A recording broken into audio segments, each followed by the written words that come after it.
Hi friends, ಕಾವ್ಯ Prakash YouTube ಚಾನಲ್ಗೆ ಸ್ವಾಗತ. Friends, Kichcha Sudeep ಕನ್ನಡದ ಪ್ರಸಿದ್ಧ ನಟ, ನಿರ್ದೇಶಕ, ನಿರ್ಮಾಪಕ, ಹಿನ್ನೆಲೆ ಗಾಯಕ, ಬಿಗ್ ಬಾಸ್ ನಿರೂಪಕ. ಇಂಥ ಸುದೀಪ್ ಇಲ್ಲಿಯವರೆಗೂ ಬೆಳೆದು ಬಂದಿದ್ದು ಹೇಗೆ? ಚಿತ್ರರಂಗಕ್ಕೆ ಕಾಲಿಟ್ಟಾಗ ಏನಾಗಿತ್ತು? ರಮ್ಯಾ ಜೊತೆ ಗಲಾಟೆ ಮಾಡ್ಕೊಂಡಿದ್ಯಾಕೆ? ಡಿವೋರ್ಸ್ಗೆ ಅರ್ಜಿ ಸಲ್ಲಿಸಿದ್ಯಾಕೆ? ಎಲ್ಲವನ್ನ ಈ ವಿಡಿಯೋದಲ್ಲಿ ತೋರಿಸ್ತೀವಿ. ಇಂಟ್ರೆಸ್ಟಿಂಗ್ ಆಗಿರೋ ಈ ವಿಡಿಯೋನ ಕೊನೆವರೆಗೂ ನೋಡಿ. ಅದಕ್ಕೂ ಮುನ್ನ ನೀವಿನ್ನೂ ನನ್ನ ಚಾನಲ್ಗೆ ಸಬ್ಸ್ಕ್ರೈಬ್ ಆಗಿಲ್ಲ ಅಂದರೆ ಈಗಲೇ ಸಬ್ಸ್ಕ್ರೈಬ್ ಆಗಿ.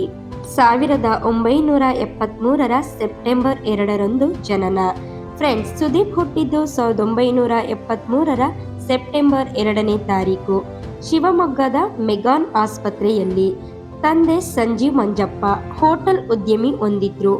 ತಾಯಿ ಸರೋಜಾ. ಈ ದಂಪತಿಯ 3 ಮಕ್ಕಳಲ್ಲಿ ಕೊನೆಯವರಾಗಿ ಜನಿಸಿದರು ಸುದೀಪ್. ಇವರಿಗೆ ಸುರೇಖಾ ಮತ್ತು ಸುಜಾತ ಎಂಬ 2 ಅಕ್ಕಂದಿರು. ಇವರೆಲ್ಲ ಮೂಲತಃ ಚಿಕ್ಕಮಗಳೂರು ಜಿಲ್ಲೆಯ ಎನ್ಸರ್ಪುರದವರು. ಸುದೀಪ್ ಹುಟ್ಟಿದ ಬಳಿಕ ಶಿವಮೊಗ್ಗಕ್ಕೆ ಶಿಫ್ಟ್ ಆಯಿತು ಕುಟುಂಬ. ಇವರದ್ದು ವಾಲ್ಮೀಕಿ ನಾಯಕ ಅಥವಾ ಎಸ್ಟಿ ಸಮುದಾಯದವರು. ಶಿವಮೊಗ್ಗದಲ್ಲಿ ಆರಂಭಿಕ ಶಿಕ್ಷಣ. ಓದಿನಲ್ಲಿ ಹಿಂದೆ, ಆಟದಲ್ಲಿ ಮುಂದೆ. ಸುದೀಪ್ ಆರಂಭಿಕ ಶಿಕ್ಷಣ ಪಡೆದಿದ್ದು ಶಿವಮೊಗ್ಗ ನಗರದ ವಾಸವಿ ಪಬ್ಲಿಕ್ ಸ್ಕೂಲ್ನಲ್ಲಿ. ಓದಿನಲ್ಲಿ ಅಷ್ಟಕ್ಕಷ್ಟೇ ಅನ್ನೋ ಥರ ಇದ್ದ ಇವರು ನಾಟಕ, ಡ್ಯಾನ್ಸ್ಗಳಲ್ಲಿ ಭಾಗವಹಿಸ್ತಿದ್ರು. ಲಾಸ್ಟ್ ಬೆಂಚ್ನಲ್ಲಿ ಕೂರುತ್ತಿದ್ದ ಸುದೀಪ್ ಹಲವು ಸಲ ಕಿತಾಪತಿ ಮಾಡಿ ಶಾಲೆಯಿಂದ ಸಸ್ಪೆಂಡ್ ಆಗಿದ್ದು ಇದೆ. ಚಿಕ್ಕಂದಿನಲ್ಲಿ ಕ್ರಿಕೆಟ್, ಗೋಲಿ, ಚಿನ್ನಿದಾಂಡು ಇವರ ನೆಚ್ಚಿನ ಆಟಗಳಾಗಿದ್ವು. ಕ್ರಿಕೆಟರ್ ಆಗಬೇಕು ಅನ್ನೋದು ಇವರ ಬಾಲ್ಯದ ಕನಸು. ಶಿವಮೊಗ್ಗದಿಂದ ಬೆಂಗಳೂರಿಗೆ ಶಿಫ್ಟ್. ಒಂದಷ್ಟು ವರ್ಷ ಶಿವಮೊಗ್ಗದಲ್ಲಿದ್ದ ಸುದೀಪ್ ಕುಟುಂಬ ಬಳಿಕ ಬೆಂಗಳೂರಿಗೆ ಶಿಫ್ಟ್ ಆಯಿತು. ತಂದೆ ಸಂಜೀವ್ ಮಂಜಪ್ಪ ಬೆಂಗಳೂರಿನಲ್ಲಿ ಸರೋವರ್ ಹೋಟೆಲ್ ಶುರು ಮಾಡಿದ್ರು. ಜೊತೆಗೆ KSTDC ಟೂರಿಸಂ ಟಿಕೆಟ್ ಬುಕಿಂಗ್ ಏಜೆನ್ಸಿಯನ್ನು ತಗೊಂಡ್ರು. ಅತ್ತ ಸುದೀಪ್ ಕೇಂಬ್ರಿಡ್ಜ್ ಸ್ಕೂಲ್ ಸೇರಿ ಶಿಕ್ಷಣ ಮುಂದುವರೆಸಿದ್ರು. ಆದರೆ ಮೊದಲ ದಿನವೇ ಕನ್ನಡದಲ್ಲಿ ಪರಿಚಯ ಮಾಡಿಕೊಂಡು ನಗೆ ಪಾಟೀಲಿಗೆ ಗುರಿ ಆಗಬೇಕಾಯಿತು. ಬಳಿಕ PU ಶಿಕ್ಷಣಕ್ಕಾಗಿ ಬೆಂಗಳೂರಿನ ಕಥೆಡ್ರಲ್ PU ಕಾಲೇಜ್ಗೆ ಸೇರಿದ್ರು.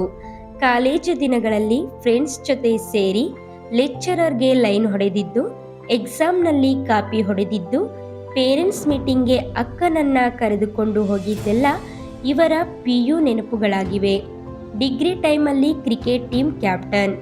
ಚಿತ್ರರಂಗದತ್ತ ಆಕರ್ಷಿಸಿತು ಮನಸ್ಸು. PU ಬಳಿಕ ದಯಾನಂದ ಸಾಗರ್ ಕಾಲೇಜ್ಗೆ ಸೇರಿದ ಸುದೀಪ್ ಇಂಡಸ್ಟ್ರಿಯಲ್ ಇಂಜಿನಿಯರಿಂಗ್ ಓದಿದ್ರು. ಬೈಕ್ ಓಡಾಟ, ಗರ್ಲ್ ಫ್ರೆಂಡ್ಸ್ ಆಗಿದ್ದೆಲ್ಲ ಇದೇ ಟೈಮಲ್ಲಿ. ಕಾಲೇಜಿನಲ್ಲಿ ಕ್ರಿಕೆಟ್ ಟೀಮ್ ಕಟ್ಟಿ ಅದರ ಕ್ಯಾಪ್ಟನ್ ಕೂಡ ಆದ್ರು. ಬಳಿಕ ಅಪ್ಪನ ಹಣತೆಯಂತೆ ಕ್ರಿಕೆಟ್ಗೆ ಗುಡ್ ಬೈ ಹೇಳಬೇಕಾಯಿತು. ಡಿಗ್ರಿ ಮುಗಿದ ಬಳಿಕ ಮಗ ಹೋಟೆಲ್ ಬಿಸ್ನೆಸ್ ನೋಡಿಕೊಳ್ಳಲಿ ಅನ್ನೋದು ತಂದೆಯ ಪ್ಲಾನ್ ಆಗಿತ್ತು. ಆದರೆ ಕಾಲೇಜ್ನಲ್ಲಿ ಗಿಟಾರ್ ಬಾರಿಸಿ ಹಾಡುಗಳನ್ನ ಆಡಿ ಚಪ್ಪಾಳೆ ಗಿಟ್ಟಿಸಿಕೊಂಡಿದ್ದ ಸುದೀಪ್ ಮನಸ್ಸು ಸಿನಿಮಾ ಕ್ಷೇತ್ರದತ್ತ ಆಕರ್ಷಿಸಿತು. ಅದಕ್ಕೆ ತಂದೆಯ ಬೆಂಬಲವೂ ಸಿಕ್ತು.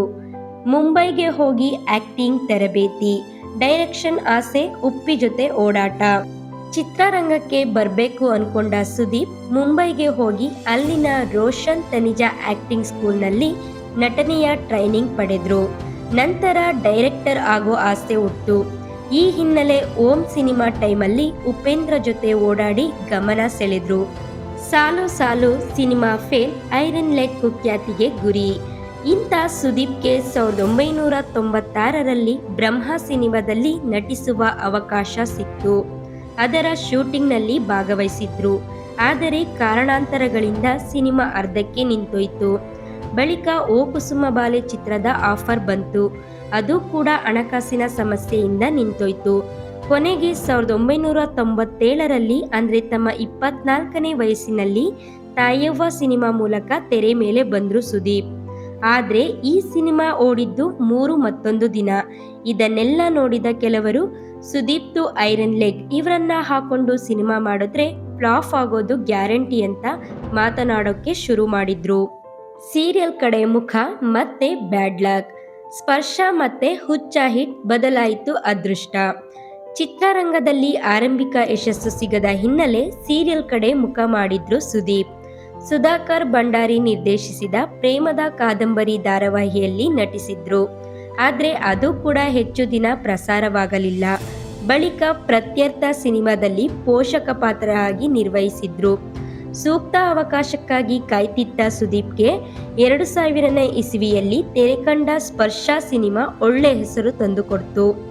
ಮುಂದಿನ ವರ್ಷವೇ ತೆರೆಕಂಡ ಹುಚ್ಚ ಸಿನಿಮಾ ಸೂಪರ್ ಡೂಪರ್ ಹಿಟ್ ಆಯಿತು. ಸುದೀಪ್ಗೆ ಬೆಸ್ಟ್ ಆಕ್ಟರ್ ಅವಾರ್ಡ್ ಕೂಡ ಬಂತು. ಕಿಚ್ಚ ಸುದೀಪ್ ಅಂತಾನೂ ಕರೆಸ್ಕೊಂಡ್ರು. ಆಮೇಲೆ ಹಿಂದೆ ತಿರುಗಿ ನೋಡ್ಲೇ ಇಲ್ಲ. ಒಂದೊಂದೇ ಸಿನಿಮಾ ಮಾಡ್ತಾ ಎಲ್ಲರ ಮನೆ ಮಾತಾದ್ರು. 2001ರಲ್ಲಿ ಪ್ರಿಯಾ ಜೊತೆ ಮದುವೆ. ಇಂಥ ಸುದೀಪ್ ಯಶಸ್ಸಿನ ಉತ್ತುಂಗದಲ್ಲಿದ್ದಾಗಲೇ ಅಂದರೆ 2001ರಲ್ಲೇ ಪ್ರಿಯಾ ರಾಧಾಕೃಷ್ಣನ್ ಜೊತೆ ದಾಂಪತ್ಯ ಜೀವನಕ್ಕೆ ಕಾಲಿಟ್ರು. ಮದುವೆಗೂ ಮುನ್ನ ಈ ಜೋಡಿ ಹಲವು ವರ್ಷ ಪ್ರೀತಿ ಮಾಡಿದ್ರು. ಅಂದಾಗೆ ಪ್ರಿಯಾ ಏರ್ಲೈನ್ ಕಂಪನಿ ಮತ್ತೆ ಬ್ಯಾಂಕ್ ಒಂದರಲ್ಲಿ ಕೆಲಸ ಮಾಡ್ತಿದ್ರು. ಈ ದಂಪತಿಗೆ 2004ರಲ್ಲಿ ಸಾನ್ವಿ ಎಂಬ ಮಗಳ ಜನನವಾಯಿತು. 2006ರಲ್ಲಿ ನಿರ್ದೇಶಕನ ಕನಸು ನನಸು. ನಿರ್ದೇಶಕನಾಗಬೇಕು ಅಂತ ಚಿತ್ರರಂಗಕ್ಕೆ ಬಂದ ಸುದೀಪ್ 2006ರಲ್ಲಿ ಆ ಕನಸನ್ನ ನನಸು ಮಾಡಿಕೊಂಡ್ರು. ಮೈ ಆಟೋಗ್ರಾಫ್ ಚಿತ್ರವನ್ನು ತಾವೇ ನಿರ್ದೇಶಿಸಿ ನಿರ್ಮಾಣ ಮಾಡಿದ್ರು. ಇದರಲ್ಲಿ ಯಶಸ್ಸು ಸಿಕ್ಕ ಬಳಿಕ ಹಲವು ಸಿನಿಮಾಗಳಿಗೆ ಆಕ್ಷನ್ ಕಟ್ ಹೇಳಿ ಪ್ರೊಡ್ಯೂಸ್ ಮಾಡಿದ್ರು. ಕೆಲವೊಂದು ಸಿನಿಮಾಗಳಿಗೆ ಹಿನ್ನೆಲೆ ಗಾಯಕರಾಗಿಯೂ ಕೆಲಸ ಮಾಡಿದ್ರು. 2008 ಫೂಂಕ್ ಮೂಲಕ ಬಾಲಿವುಡ್ಗೆ. ಈಗ ನಟನೆಗೆ ಅವಾರ್ಡ್ಗಳ ಸುರಿಮಳೆ. ಇಂಥ ಸುದೀಪ್ 2008ರಲ್ಲಿ ರಾಮ್ ಗೋಪಾಲ್ ವರ್ಮಾ ನಿರ್ದೇಶನದ ಫೂಂಕ್ ಎಂಬ RR ಸಿನಿಮಾ ಮೂಲಕ ಬಾಲಿವುಡ್ಗೆ ಎಂಟ್ರಿ ಕೊಟ್ರು. ಕನ್ನಡ ಬಿಟ್ಟು ಬೇರೆ ಭಾಷೆಯಲ್ಲಿ ಸುದೀಪ್ ನಟಿಸಿದ ಮೊದಲ ಚಿತ್ರವಿದು.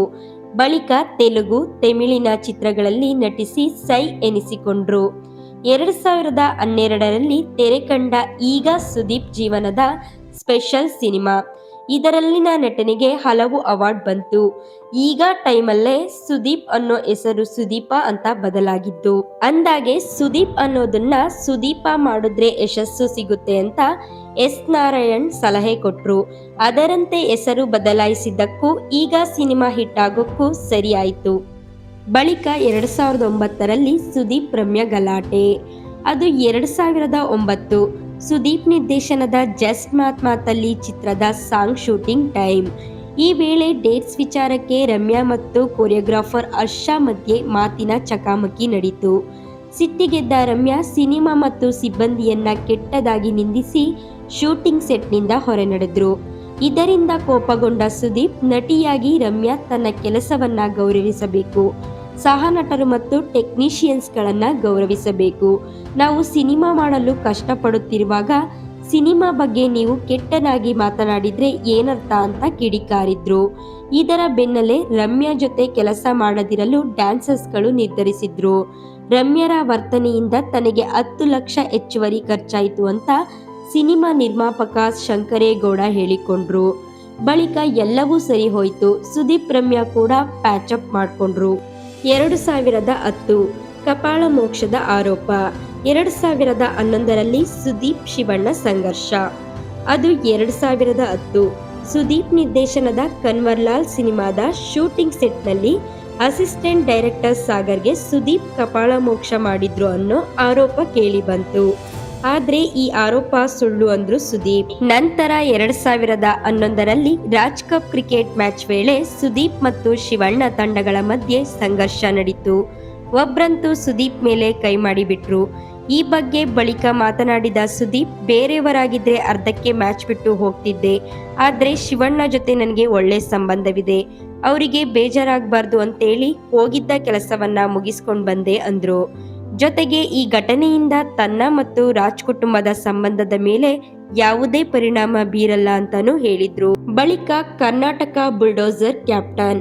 2011ರಲ್ಲಿ CCL ಅಥವಾ ಸೆಲೆಬ್ರಿಟಿ ಕ್ರಿಕೆಟ್ ಲೀಗ್ ಶುರುವಾದಾಗ ಕರ್ನಾಟಕದ ಬುಲ್ಡೋಸರ್ ತಂಡದ ನಾಯಕರಾದ್ರು ಸುದೀಪ್. ಮೊದಲೆರಡು ಸೀಸನ್ನಲ್ಲಿ ರನ್ನರ್ ಅಪ್ ಆದ ತಂಡ 3 ಮತ್ತು 4ನೇ ಸೀಸನ್ನಲ್ಲಿ ಗೆದ್ದು ಬಿಡ್ತು. ಬಳಿಕ 2013ರಿಂದ ಬಿಗ್ ಬಾಸ್ ನಿರೂಪಕ ಜರ್ನಿ. ಇಂಥ ಸುದೀಪ್ 2013ರಲ್ಲಿ ಬಿಗ್ ಬಾಸ್ ಕನ್ನಡ ಶುರುವಾದಾಗ ಅದರ ನಿರೂಪಕರಾಗಿ ಆಯ್ಕೆಯಾದ್ರು. ಬಿಗ್ ಬಾಸ್ ಮೂಲಕ ಜನರಿಗೆ ಮತ್ತಷ್ಟು ಹತ್ತಿರವಾದ್ರು. ಅಂದಾಗೆ ಬಿಗ್ ಬಾಸ್ನ ಮೊದಲ 5 ಸೀಸನ್ ನಡೆಸಿಕೊಡಲು 20 ಕೋಟಿ ಸಂಭಾವನೆಗೆ ಸುದೀಪ್ ಅಗ್ರಿಮೆಂಟ್ ಮಾಡಿಕೊಂಡಿದ್ರು ಎನ್ನಲಾಗುತ್ತೆ. 2015ರಲ್ಲಿ ಡಿವೋರ್ಸ್ಗೆ ಅರ್ಜಿ, ಬಳಿಕ ಮನಸ್ಸು ಬದಲಾಯಿಸಿದ ಜೋಡಿ. 2015ರಲ್ಲಿ ಸುದೀಪ್ ಮತ್ತು ಪ್ರಿಯಾ ವಿಚ್ಛೇದನ ಬಯಸಿ ಫ್ಯಾಮಿಲಿ ಕೋರ್ಟ್ಗೆ ಮೆಟ್ಟಿಲೇರಿದ್ದು ಹಲವರಿಗೆ ಶಾಕ್ಗೆ ಒಳಗಾಗಿಸಿತ್ತು. ಆದರೆ ಕಾರಣ ಸ್ಪಷ್ಟವಿರಲಿಲ್ಲ. ಡಿವೋರ್ಸ್ ಭಾಗವಾಗಿ ಮಗಳನ್ನ ತಾಯಿಯ ಕಸ್ಟಡಿಗೆ ಒಪ್ಪಿಸಲು ಮತ್ತು ಪ್ರಿಯಾಗೆ 19 ಕೋಟಿ ಪರಿಹಾರ ನೀಡಲು ಸುದೀಪ್ ನಿರ್ಧರಿಸಿದ್ದಾರೆ ಅಂತ ಕೂಡ ಸುದ್ದಿಯಾಯಿತು. ಈ ಬಗ್ಗೆ ಮಾಧ್ಯಮವೊಂದರ ಬಳಿ ಮಾತನಾಡಿದ ಸುದೀಪ್, ಎಲ್ಲಾ ಸಂಬಂಧಗಳು ಮಿಸ್ಅಂಡರ್ಸ್ಟ್ಯಾಂಡಿಂಗ್ ಇರುತ್ತೆ. ಫ್ರೆಂಡ್ಶಿಪ್ ಅಲ್ಲಿ ಮಿಸ್ಅಂಡರ್ಸ್ಟ್ಯಾಂಡಿಂಗ್ ಬಂದ್ರೆ ಫ್ರೆಂಡ್ಸ್ ಜೊತೆ ಕೆಲ ಕಾಲ ಮಾತಾಡೋದನ್ನ ಬಿಡ್ತೀವಿ. ಅದೇ ತರ ಮದ್ವೆಲಿ ಮಿಸ್ಅಂಡರ್ಸ್ಟ್ಯಾಂಡಿಂಗ್ ಬಂದ್ರೆ ಈ ಪರಿಸ್ಥಿತಿ ಬಂದೇ ಬರುತ್ತೆ ಅಂದ್ರು. ಕೆಲ ದಿನಗಳ ಬಳಿಕ ಮನಸ್ಸು ಬದಲಾಯಿಸಿದ ಜೋಡಿ ವಿಚ್ಛೇದನದಿಂದ ಹಿಂದೆ ಸರಿತು. ಇಬ್ಬರ ಮನವೊಲಿಸುವಲ್ಲಿ ರವಿಚಂದ್ರನ್ ಪ್ರಮುಖ ಪಾತ್ರ ವಹಿಸಿದ್ರು ಎನ್ನಲಾಗುತ್ತೆ. ನಂತರ 2017 ಸುದೀಪ್ ದರ್ಶನ್ ಫ್ರೆಂಡ್ಶಿಪ್ ಕಾರ್ಡ್. ಸುದೀಪ್ ಸಂದರ್ಶನವೊಂದರಲ್ಲಿ ಮಾತನಾಡುವಾಗ ಮೆಜೆಸ್ಟಿಕ್ ಸಿನಿಮಾದಲ್ಲಿ ದರ್ಶನ್ಗೆ ಅವಕಾಶ ಕೊಡಿಸಿದ್ದು ತಾನೋ ಅನ್ನೋ ಅರ್ಥದಲ್ಲಿ ಹೇಳಿಕೆ ಕೊಟ್ಟಿದ್ರು. ಆದರೆ ಸುದೀಪ್ನಿಂದ ತನಗೆ ಮೆಜೆಸ್ಟಿಕ್ ಸಿನಿಮಾ ಒಲಿದು ಬಂದಿದ್ದಲ್ಲ ಅನ್ನೋದು ದರ್ಶನ್ ವಾದ. ಈ ಕಾರಣಕ್ಕೆ ಸುದೀಪ್ ದರ್ಶನ್ ಜೊತೆಗಿನ ಫ್ರೆಂಡ್ಶಿಪ್ ಕಟ್ ಮಾಡಿಕೊಳ್ಳುತ್ತಿರೋದಾಗಿ 2017ರಲ್ಲಿ ಘೋಷಿಸಿದ್ರು. ಬಳಿಕ ಇಬ್ಬರನ್ನ ಒಂದು ಮಾಡುವ ಹಲವು ಪ್ರಯತ್ನ ನಡೆದ್ವು. 2019ರಲ್ಲಿ ಐಟಿ ರೇಡ್, ಕಿಚ್ಚ ಹೇಳಿದ್ದೇನು. 2019ರಲ್ಲಿ ಸುದೀಪ್ ಸೇರಿದಂತೆ ಹಲವು ನಟರ ಮನೆ ಮೇಲೆ ಐಟಿ ರೇಡ್ ನಡೆಯಿತು. ಈ ಸಂಬಂಧದ ವಿಚಾರಣೆಗೂ ಹಾಜರಾದ್ರು. ಬಳಿಕ ಈ ಬಗ್ಗೆ ಮಾತನಾಡಿದ ಸುದೀಪ್, ನನ್ನಿಂದ ಏನಾದ್ರೂ ತಪ್ಪುಗಳಾಗಿದ್ರೆ ಸರಿ ಮಾಡಿಕೊಳ್ಳೋಕೆ ರೆಡಿ ಇದ್ದೀನಿ ಅಂದ್ರು. ಬಳಿಕ 2023ರ ಚುನಾವಣೆ, ಬಿಜೆಪಿಗೆ ಬೆಂಬಲ. 2023ರಲ್ಲಿ ವಿಧಾನಸಭೆ ಚುನಾವಣೆ ಬಂದಾಗ ಬಿಜೆಪಿ ಪರ ಪ್ರಚಾರ ಮಾಡೋದಾಗಿ ಘೋಷಿಸಿದ್ರು ಸುದೀಪ್. ಆದ್ರೆ ಬಿಜೆಪಿ ಸೇರಲ್ಲ, ಚುನಾವಣೆಗೂ ನಿಲ್ಲಲ್ಲ ಅಂತ ಸ್ಪಷ್ಟಪಡಿಸಿದ್ರು. ಇಂಥ ಸುದೀಪ್ ಬಳಿ ಸುಮಾರು 130 ಕೋಟಿ ಆಸ್ತಿ ಪಾಸ್ತಿ ಇರಬಹುದು ಅಂತ ಅಂದಾಜಿಸಲಾಗಿದೆ. ಸೊ ಫ್ರೆಂಡ್ಸ್, ಇದಿಷ್ಟು ಅಭಿನಯ ಚಕ್ರವರ್ತಿ ಸುದೀಪ್ ಇಲ್ಲಿಯವರೆಗೂ ಬೆಳೆದು ಬಂದಿದ್ದು ಹೇಗೆ, ಇವರ ಜೀವನದ ಹಾದಿ ಹೇಗಿತ್ತು ಅನ್ನೋದನ್ನ ತಿಳಿಸಿಕೊಡೋ ಒಂದು ಪುಟ್ಟ ಪ್ರಯತ್ನ. ಇದರ ಬಗ್ಗೆ ನಿಮ್ಗೆ ಏನನ್ಸುತ್ತೆ ಕಮೆಂಟ್ ಮೂಲಕ ತಿಳಿಸಿ. ಹಾಗೆ ವಿಡಿಯೋ ಇಷ್ಟ ಆಗಿದ್ರೆ ಲೈಕ್ ಮಾಡಿ, ಶೇರ್ ಮಾಡಿ, ನಮ್ಮ ಚಾನಲ್ಗೆ ಸಬ್ಸ್ಕ್ರೈಬ್ ಆಗಿ. ಮತ್ತೊಂದು ಹೊಸ ವಿಡಿಯೋದೊಂದಿಗೆ ಸಿಗ್ತೀನಿ. ಅಲ್ಲಿವರೆಗೂ ಎಲ್ರಿಗೂ ಧನ್ಯವಾದಗಳು.